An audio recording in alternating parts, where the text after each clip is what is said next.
오늘은 갈라디아서 두 번째 박해자를 전도자로 부르시다라는 제목으로 같이 하나님의 말씀을 살펴보기를 원합니다.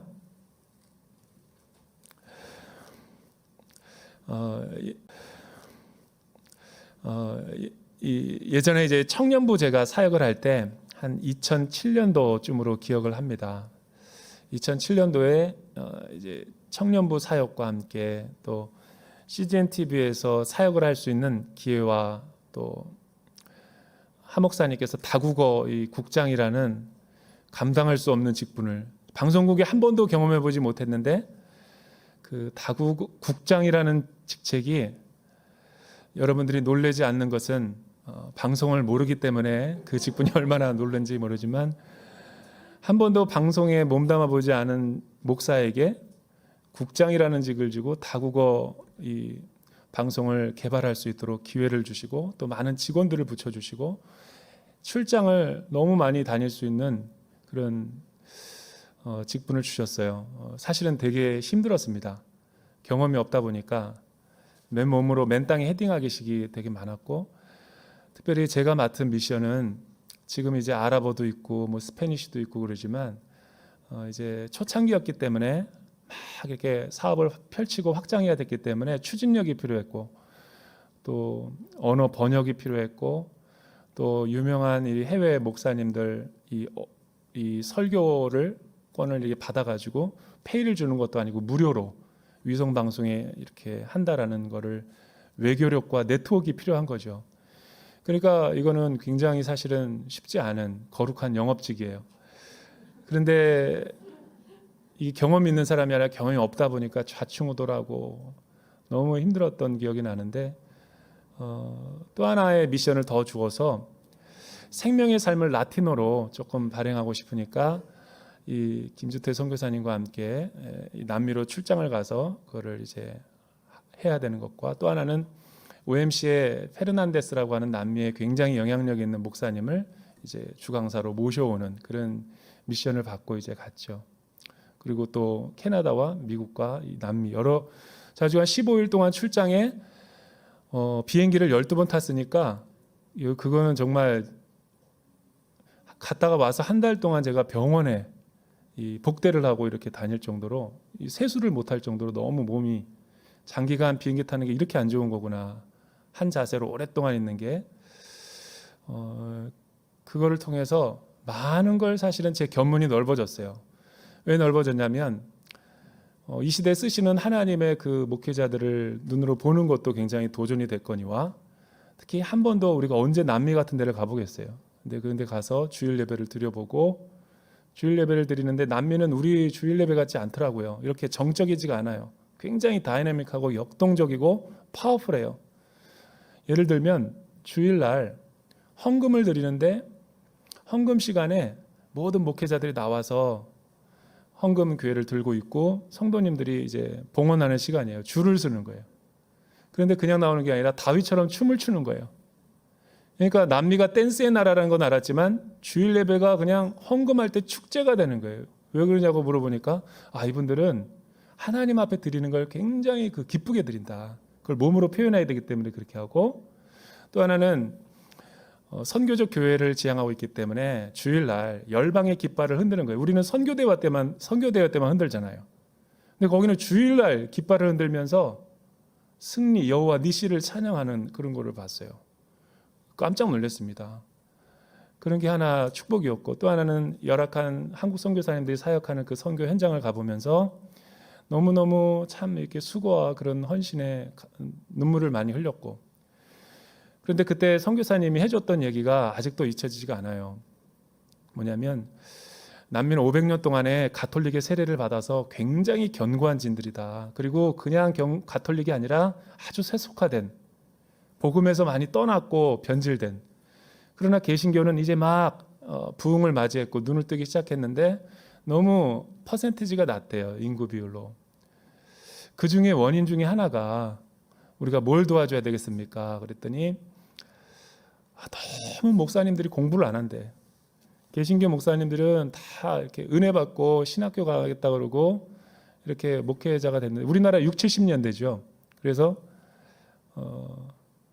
성도님들 이렇게 일반 회중들이 복음을 전도하고 교회를 초대하면 교회는 어떤 이미지냐면 신부님이나 사제들은 다 박사학위 소지자고 로마 교황청까지 가서 서품도 받고 굉장히 교양이 있고 젠틀한데 이 개신교 목회자들은 초등학교밖에도 못 나오고 너무 가난한 사람들이고 그리고 성도님들도 다 가난한 사람들만 모인대요.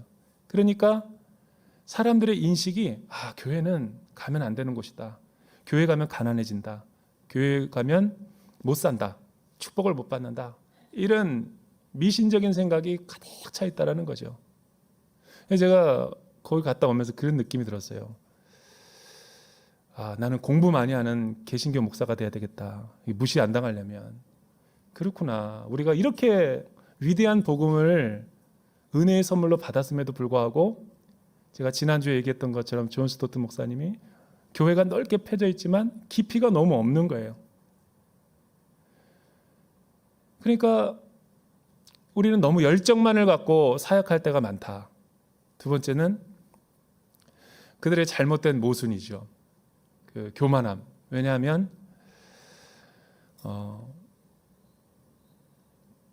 이런 표현을 해주는 거예요.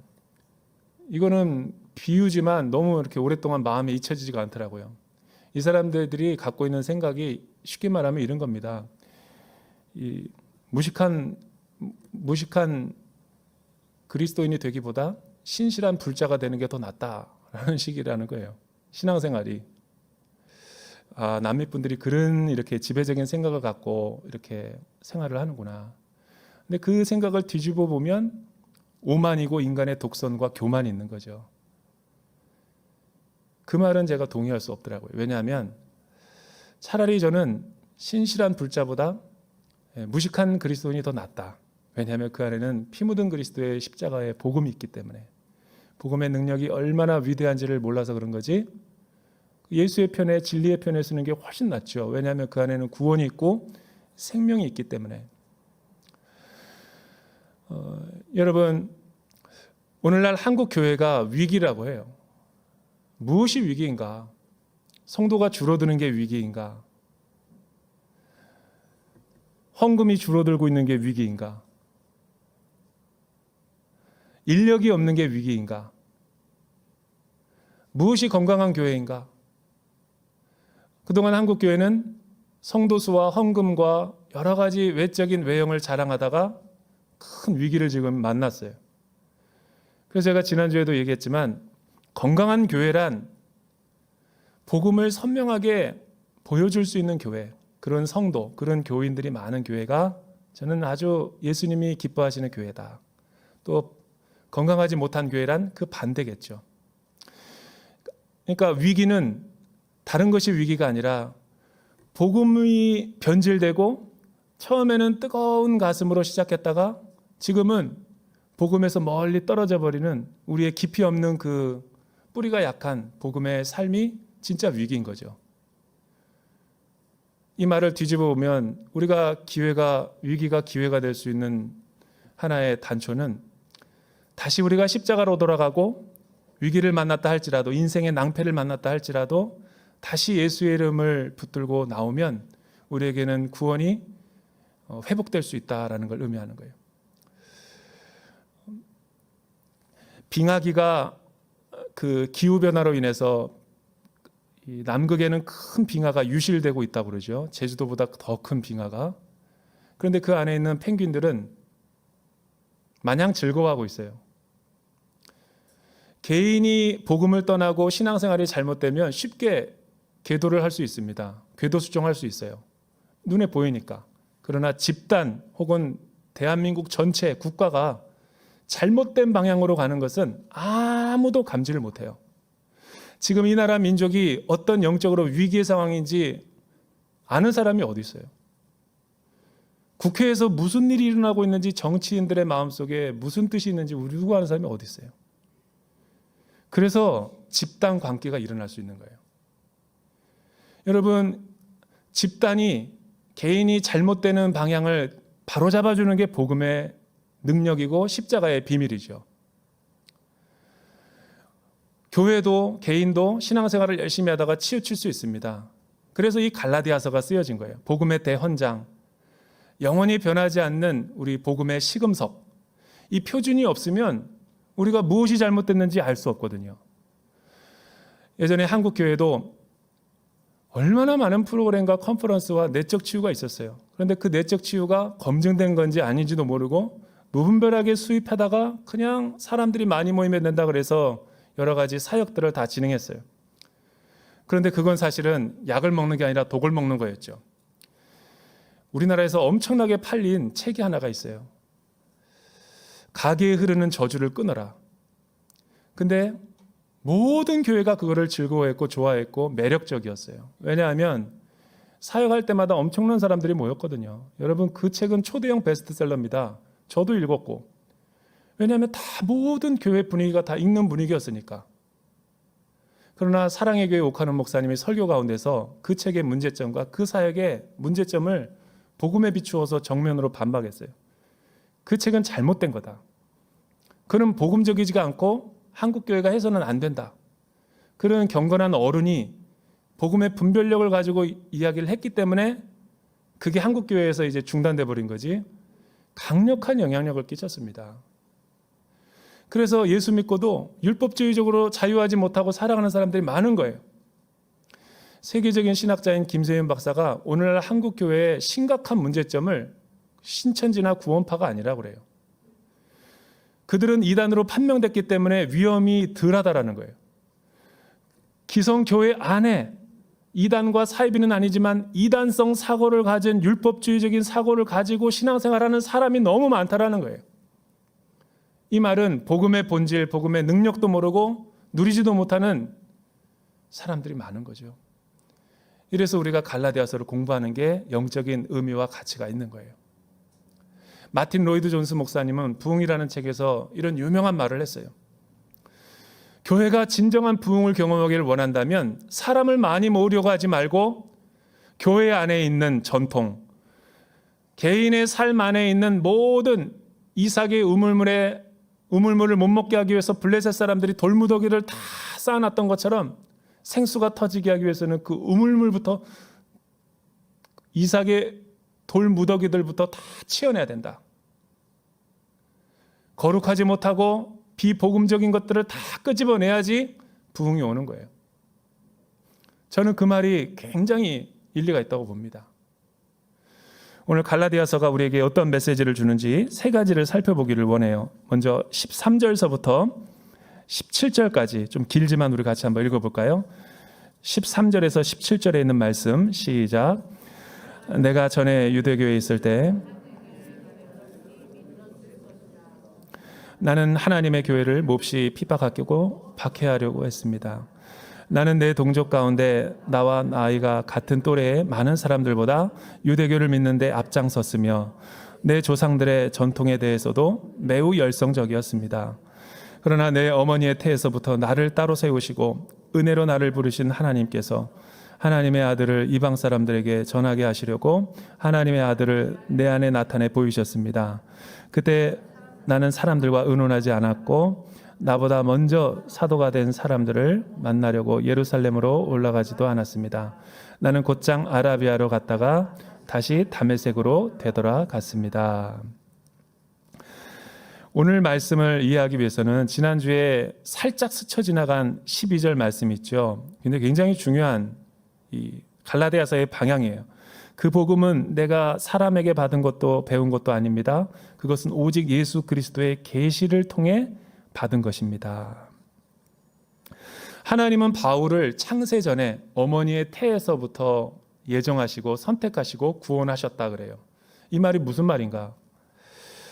왜 바울은 자기가 깨달은 이 복음의 비밀이 사람들에게서 난 것도 아니고 어떤 개인이 나에게 전해준 것도 아니라 예수 그리스도의 계시라고 말하는가? 계시라는 단어를 우리가 이해할 필요가 있죠.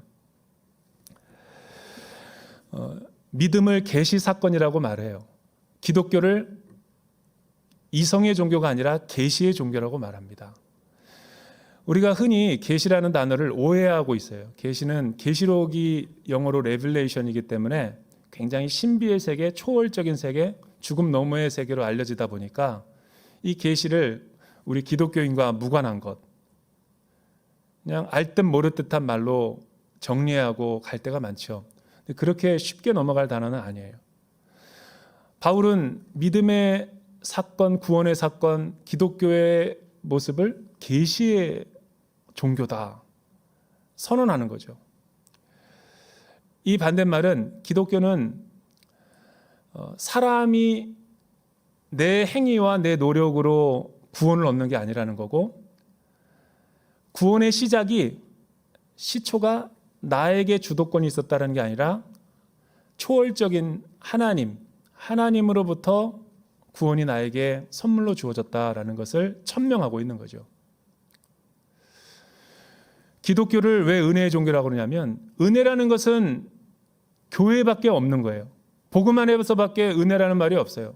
타 종교는, 기독교를 제외한 모든 타 종교는 행위 구원입니다. 이단들도 자기 공로와 인간의 노력을 통해서 구원을 얻게 하는 거예요. 그러니까 기독교만 유일하게 구원에 있어서 자기 행위가 들어가지 않는 유일무이한 종교죠. 그래서 바울은 그거를 계시의 사건이다. 계시라는 것은 하나님의 사랑을 알기 위해서 우리가 할 수 있는 것은 아무것도 없다라는 거예요. 저와 여러분이 어떻게 예수를 믿었습니까? 하나님이 먼저 우리에게 찾아왔지 우리가 하나님을 알려고 했던 것이 아니에요. 하나님이 계시자인데 계시자가 자기 자신에 대한 계시의 내용을 전해주지 않는 이상 우리는 아무것도 알 수 없는 거죠. 그게 구원의 비밀인 거예요. 그런데 많은 기독교를 제외한 타 종교는 거짓말하는 거죠. 요가를 해봐라, 명상을 해봐라, 반야삼경 1000번을 외워라, 뭐 이것 해봐라, 저것 해봐라. 그래서 행위를 통해서 내가 신의 지식을 알 수 있다라고 거짓말하는 거죠. 그거는 구원이 아닙니다. 그렇게 해서 얻은 구원은 완전하지도 않고, 여러분, 완전한 초월자가, 완전한 진리를 가지고 있는 분이 우리에게 진리를 주셔야지만 그 구원과 진리가 완전한 거예요. 그래서 기독교는 이성의 종교도 아니고 계시의 종교라고 그러고, 행위의 종교도 아니라 계시의 종교라고 하는 거예요. 그렇다고 기독교는 행위를 부정하느냐, 기독교는 이성을 부정하느냐, 그건 아니죠. 중요한 구심점이 하나님에게 있다라는 거예요. 인간에게 있지 않고. 그러면서 이 갈라디아 교회가 지금 집단으로 복음을 다 떠나가고 있는데 너무나 급해가지고 이 갈라디아서를 쓰고 있는 거예요. 계시의 종교다라고 이야기를 하면서 이제 13절에서부터 17절에는 뭘 이야기하고자 하냐면, 바울은 자신이 어떻게 은혜의 사도의 직분을 받았는가, 하나님이 어떻게 나를 회심하게 하시고 나에게 계시의 사건으로 오셨는가를 이야기하는 거예요. 그러기 위해서 예수 믿기 전에 이전의 삶과 예수 믿고 나서의 자신의 삶을 이야기해야 되겠죠. 그거를 우리에게 공유하고 나눠주는 거죠. 그래서 13절에 보니까 이런 말이 나오는 거예요. 내가 전에 유대교에 있을 때 한 행위, 여러분들은 이미 다 들었을 것입니다. 나는 교회를 몹시 핍박했고 파괴했습니다. 그리스도인들을 잡아다가 죽였죠. 14절에 보니까 내 또래의 많은 사람들보다 유대교를 믿는데 너무 지나치게 열정적이었고 앞장섰고 조상들의 전통에 대해서도 매우 열심이었다. 이 말이 무슨 말인가? 이거는 바울이 자기 자신의 자전적인 이야기를 하는 빌립보서와 디모데전서를 이야기해 봐야지만 우리가 알 수 있어요. 자막을 통해서 빌립보서 3장 5절 6절 그리고 디모데전서 1장 15절을 한번 읽어보죠. 이게 자신이 자신의 회심 이전과 회심 이후를 얘기하는 거예요. 한번 들어보죠. 같이 읽어볼까요? 시작. 나는 8일 만에 할례를 받고 이스라엘 족속이요 베냐민 지파요 히브리인 중에 히브리인이요 율법으로는 바리새인이요 열심으로는 교회를 박해하고 율법의 의로는 흠이 없는 자라. 우리 디모데전서 시작. mit보다 모든 사람이 받을 만한 이 말이요 그리스도 예수께서 죄인을 구원하시려고 세상에 임하셨다 하였도다. 죄인 중에 내가 괴순이라. 자, 이 말씀을 보면 이거는 서로 모순이 되는 말이에요. 사회학자라든가 심리학자가 보면 이거는 자아 분열을 하는 사람이지. 왜냐하면 같은 사람이 자신의 모습과 비포와 애프터를 얘기하는 건데, 예수 믿기 전에는 그가 어떤 자였냐면 이스라엘 사람들 중에 정통파였고 유대인 중에 유대인이었다. 그걸 강조하는 거죠. 근데 마지막 구절에 율법의 의로는 흠이 없는 자라. 그러니까 모든 모세의 율법과 십계명과 하나님의 말씀을 준행하는 데서 자기가 지키지 못한 것은 하나도 없다라고 이렇게 높은 자존감을 갖고 얘기하는 사람은 바울밖에 없어요. 둘 중에 하나죠. 바울은 뭔가 지금 거짓말하고 있던가. 어떻게 온전히 계속해서 이 하나님의 말씀을 지킬 수 있는 사람이 누가 있겠어요? 근데 바울은 왜 자아 도취가 돼서 이렇게 지키고 있다고 얘기하죠? 예수님 당시에, 바울 당시에 유대교가 그렇게 부패했고 타락해 있었다라는 거예요. 속은 열린 무덤처럼 썩고 부패했고 더럽고 탐욕이 다 있었는데 예수님이 말씀하신 것처럼 겉으로는 자기가 죄를 안 들키고 감옥에 안 가면 그렇게 율법의 의로 율법을 지켰다라고 자기가 생각하는 거죠. 예수님은 이들의 이중과 위선을 신랄하게 비판했습니다. 들키지만 않았다 그래가지고 그게 죄인이 아닌 것인가? 이 당시 유대교가 다 그렇게 살았던 거예요. 그러니까 예수님을 십자가에 못 박고 죽일 수가 있었던 거죠. 그러나 반대로 다메섹에서 주님을 만나고 난 뒤에 디모데전서는 옥중서신이고 바울이 노년에 이제 주님 품에 안기기 전에 쓰인 편지예요. 그러나 주님을 뜨겁게 만나고 주님과 가까운 교제를 나눴을 때 은혜를 알고 나니까 자기는 죄인 중에 너무 괴수다. 선교 여행을 통해서 수많은 사역과 거룩한 일을 많이 한 그임에도 불구하고 주님의 말씀과 주님의 임재 앞에 섰을 때는 나는 너무나 부족하기 짝이 없는 사람이다. 존재의 변화가 일어난 거예요. 변한 건 아무것도 없습니다. 주님이 인생의 주인으로 오신 것과 자기가 자기 인생의 주인이 되어 사는 사람의 차이인 거죠. 코페르니쿠스의 혁명과도 같은 거죠. 여러분, 천동설과 지동설의 차이가 무엇입니까? 지구가 중심이고 천체가 그 자기를 중심으로 해서 태양이 막 돌고 있고 존재하는 거라고 생각하는 사람과 태양을 중심으로 해서 우리가 주변 세계고 우리가 돌고 있다라고 믿는 사람의 차이인 거죠. 유대주의와 그 율법주의에 빠진 사람의 자가당착이 그거예요. 자기가 꽤 괜찮은 사람인 줄 알고 거룩하고 자기는 도덕적으로 흠이 없는 사람이고 자기는 의로운 사람이라고 착각한다는 거죠. 그 의는 결국 고무줄의고 여러분 도덕적인 의죠. 옆 사람들랑 비교해서 자기가 괜찮게 살아왔다는 거지 절대적인 하나님 말씀, 하나님의 의 앞에서 백보자 심판대 앞에서 그런 이야기할 수 있는 사람은 영적인 비늘이 가려져 있는 사람이죠. 하나님 만나기 전에 우리가 다 그렇게 자아 도취 가운데 살았다라는 거예요. 하나님 아닌 세상 것들을 섬기면서 그것이 자기를 만족시켜 줄 줄 알고 우상을 섬기고 돈을 쫓았고 명예를 쫓았고 사람을 쫓았고 자식이 인생의 전부인 건 줄 알고 그렇게 추구하며 살아왔던 사람들이 주님 만나고 나니까 그게 허구라는 것을 안 거예요. 십자가와 복음이 나에게 그거를 가르쳐 준 거죠. 여러분, 예수 안 믿고 하나님 없이 세상에서 잘 되는 것은 잘 되는 게 아닙니다. 세상에 다 잃어버려도 하나님이 있으면 모든 것을 얻은 것이지만 세상의 모든 것을 다 얻고 하나님이 없으면 아무것도 얻은 것이 아니에요. 그 인생은 공허하고 허무하고 비참한 인생을 살다가 장례식을 치를 뿐인 거죠.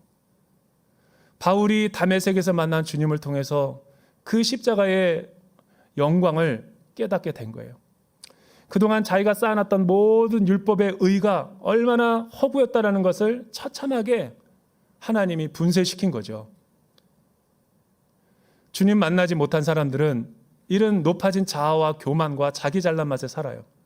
근데 문제는 뭐냐면 갈라디아 교인들처럼 예수 믿고 구원받고 십자가를 알매도 불구하고 교회에서도 이런 의를 덕지덕지 붙이면서 자기 만족으로 신앙의 행위로 구원을 받으려는 성도들이 있다라는 거예요. 복음도 좋지만 하나님 나라도 좋죠. 선교도 하면서 좀 돈을 더 잘 벌어야 되지 않습니까? 예수 믿는 거 좋죠. 그러나 하나님 나라를 위해서 우리 자녀들이 인류대학 가고 성공하고 잘 돼야 되는 거 아닙니까? 이게 바로 복음에 물 타는 거예요. 발라디아 성도들이 그랬다라는 거죠. 예수 믿고도 중요하지만 예수로 뭔가 불충분하다, 믿음으로 불충분하다. 그러니 모세의 율법과 할례도 받아야지 우리가 가지고 있는 구원이 안전하다. 이런 복음은 없어요. 어떻게 보면 우리가 잘 사는 것 같지만 못 사는 이유는 진리의 편에 서지 않기 때문에 그런 거예요. 이중적이고 위선적인 삶을 살기 때문에 만몬과 하나님을 겸하여 섬기려 하기 때문에 우리의 삶이 힘들어지는 거죠. 성경에는 그런 복음이 없어요. 두 번째는 18절에서부터 20절에 있는 말씀이죠. 그가 주님 만나고 어떻게 변했는가 우리 같이 한번 읽어보죠. 18절에서 20절 시작. 3년 뒤 나는 게바를 만나려고 예루살렘으로 올라가서 그와 함께 15일을 지냈습니다. 그리고 사도들 가운데 주의 형제 야고보 외에는 어느 누구도 만나지 않았습니다. 내가 하나님 앞에서 장담하건대 내가 여러분에게 쓰는 이것은 결코 거짓말이 아닙니다. 이 18절 위에 있는 17절에 그랬죠. 다메섹 회심을 경험하고 바울이 그 당시 유명한 예루살렘의 초대 교부들 베드로, 야고보, 요한을 만나러 가지 않고 바로 아라바로 갔고 또 다메섹으로 와서 복음 전도를 했다. 이게 회심하고 난 뒤에 자신의 삶을 우리 성도들에게 지금 이야기하는 거예요. 왜 바울이 이 이야기를 하고 있는가? 기독교는 계시의 사건이고 계시의 종교라고 그랬어요. 우리가 주님 만나기 전에 알았던 유대교와 조상의 전통들, 그건 다 거짓된 거예요. 저와 여러분들에게도 주님 만나기 전에 우리가 쌓아왔던 이 조상의 전통들이 다 있어요. 이건 하나님 안에서 백해무익한 거예요. 이걸 다 배설물로 여기고 자기 부인하고 십자가를 지고 주님을 쫓아야 되는 거죠. 그런데 주님을 믿고 따를 때 바울이 어떻게 하나님의 사도로서의 삶을 살았는가를 이렇게 설명하는데, 이 17절에는 이 난해 구절이에요. 왜 난해 구절이냐면 성경이 서로 상충되고 모순되는 말을 하고 있기 때문에 그래요. 초대교회의 모든 역사는 사도행전에 나타나거든요. 그러니까 바울 서신과 사도행전을 서로 비교해 봐야지 일치가 되는 거예요. 그런데 사도행전 다메섹 도상을 이야기하는 9장에 보면 바울이 다메섹 도상에서 주님을 만나고 난 다음에 아나니아라는 집에 가서 3일 동안 유숙하면서 회복하고 그가 어디로 갔는지를 성경은 이렇게 얘기해요. 사도행전에서는 곧장 다메섹으로 갔다. 그런데 지금 갈라디아서 이 17절에 보니까 1장 17절에 보니까 바울은 아라비아로 갔다. 그래서 되게 신학교에서 배울 때도 저도 우리가 일반적으로 교회에서 성경 공부할 때는 바울은 아라비아에서 3년 동안 이 신학을 체계적으로 공부하고 하나님과의 친밀한 교제를 나누고 사도로 준비가 된 다음에 그 다음에 이제 이방인의 사도로 쓰임을 받았다. 저도 그렇게 배웠죠. 근데 최근에 이 신학자들에 의해서 논의되는 것은 그렇게 해석을 하지 않아요. 그렇게 해석이 되면 이게 서로 모순되거든요. 사도행전은 즉시 갔다 그랬잖아요. 어디로? 다메섹으로. 근데 왜 갈라디아서는 아라비아로 갔다고 얘기하는 거예요? 그래서 사도행전에 보니까 이 며칠 후에, 갈라디아에서 나오는 이 며칠 후에라는 단어를 조사를 해보니 신학적인 용례가 이 히브리 기자들의 관용적인 표현이라는 거예요. 그러니까 이거는 실제로 며칠이라는 표현이 아니라 아주 중요한 사건이 있는 날을 갖다가 잘라가지고 많은 날 뒤에 라고 표현하는 관용어구로 하는 거예요. 이 말을 적용해가지고 해석을 해보면 문제가 풀리기 시작해요. 왜냐하면 고린도후서 11장 32절에도 보면 분명히 바울이 다메섹 도상에서 이 회복이 된 다음에 그 다메섹에서 복음을 전하다가 그 다메섹의 왕이었던 아레다 왕의 그 박해를 통해서 돌에 맞아가지고 제자들이 광주리에 담아가지고 그를 피신시켰다. 그리고 다른 소아시아 지역으로 전도 여행을 갔다라고 이야기하거든요. 그렇게 따지고 보면 이 나비타 왕국이라고 하는 이 고대 도시는 아레다 왕이 다스리는 왕이었는데 시내산 반도에서부터 이 굉장히 넓은 다메섹에 분포하는 지역이었어요. 굉장히 큰 지역이었단 말이죠. 오늘날 수도권이면 서울이 다 서울이 아니듯이 그렇게 광범위하게 표현한 것이었고, 바울은 아라비아 광야로 간 게 틀린 게 아니죠. 아라비아로 갔는데 거기서 계속 머문 게 아니라 한 15일쯤 유숙한 다음에 다시 복음의 열정, 하나님이 자기에게 맡겨준 두 가지 소명, 다메섹에서 두 가지를 서명했죠. 하나는 주여 니시오니까, 나는 내가 박해하는 예수 그리스도다. 두 번째는 그러면 주여 내가 무엇을 해야 되나이까? 너는 이방을 위한 나의 택한 그릇이다. 이방인에게 가서 복음을 전하라. 그리고 나서 바울이 영적인 비늘이 벗겨졌거든요. 이 말을 종합해서 정리해 보면 아라비아에 3년 있었던 것이 아니에요. 아라비아에 잠깐 있었지만 바울은 주님이 부탁하신 그 이방인에 대한 소명과 복음의 뜨거운 열정을 가지고 다메섹에 나타나서 다 복음을 전한 거죠. 사도행전의 말씀처럼. 그리고 그는 박해를 받아서 죽을 지경이 돼서 광주리에 담아서 다른 곳에 피신을 가게 된 거예요. 그거를 바울은 이렇게 설명을 한 거죠. 대부분 많은 사람들이 주님을 뜨겁게 만나거나 신비적인 체험을 하거나 인생에 큰 성공을 했다면 주변 사람들에게 나누고 공유하고 알리고 그냥 입이 근질근질하죠. 우리는 주님이 나에게 행하신 일, 그러면서 막 자신의 공로도 섰고. 근데 바울은 이방인 사도로의 소명을 받고 나서 자격 없는 자신을 불러주신 자신에게 감당할 수 없는 이 은혜의 복음을 증거하기 위해서 사람과 의논하지 않았어요. 베드로에게도 찾아가지 않았고, 거짓 유대주의자들처럼. 거짓 유대주의자들은 지금 갈라디아 교회에 와가지고 순회 설교자처럼 위장하고, 베드로 사도가 나를 좋아한다, 요한이 나와 가까운 사이다, 주님의 동생 야고보가 자기에게 이 복음을 가르쳤다, 그러니 너희도 모세 율법을 지켜야 되고 할례를 해야 된다. 누구를 팔아가지고 이렇게 복음의 전도로 사역을 하잖아요. 좀 돈 좀 벌면 우리가 어깨가 으쓱하잖아요. 좋은 옷이나 명품의 백을 사면 이렇게 뭔가 자존감이 높아지잖아요.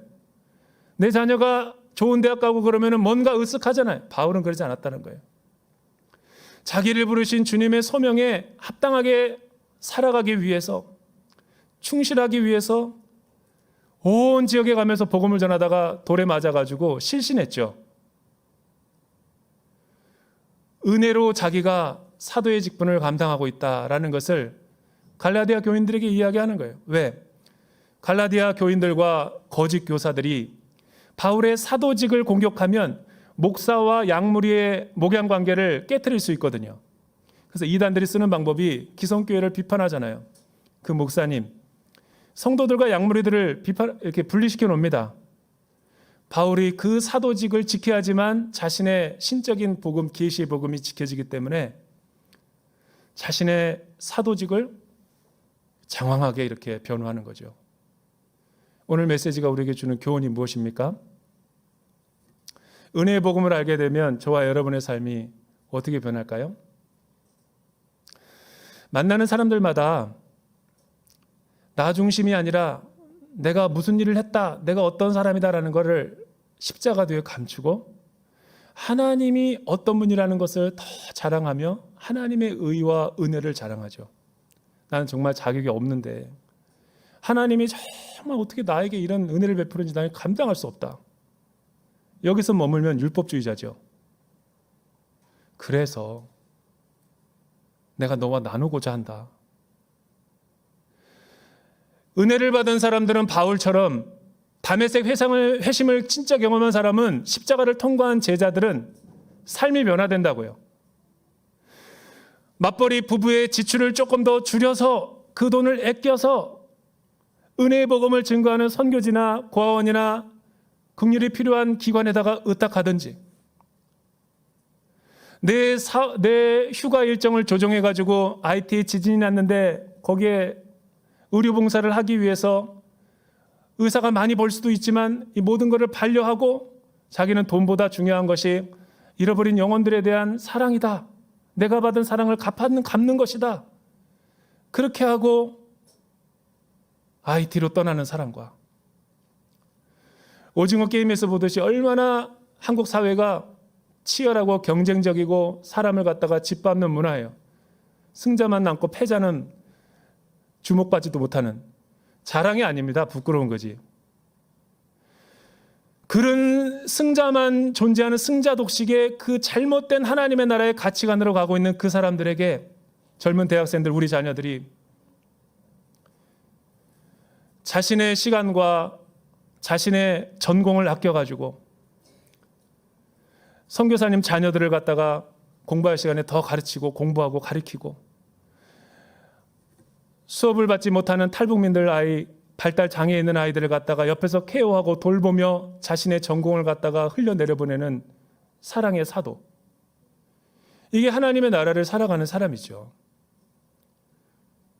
오늘날 한국 교회는 복음의 본질을 잃어버렸어요.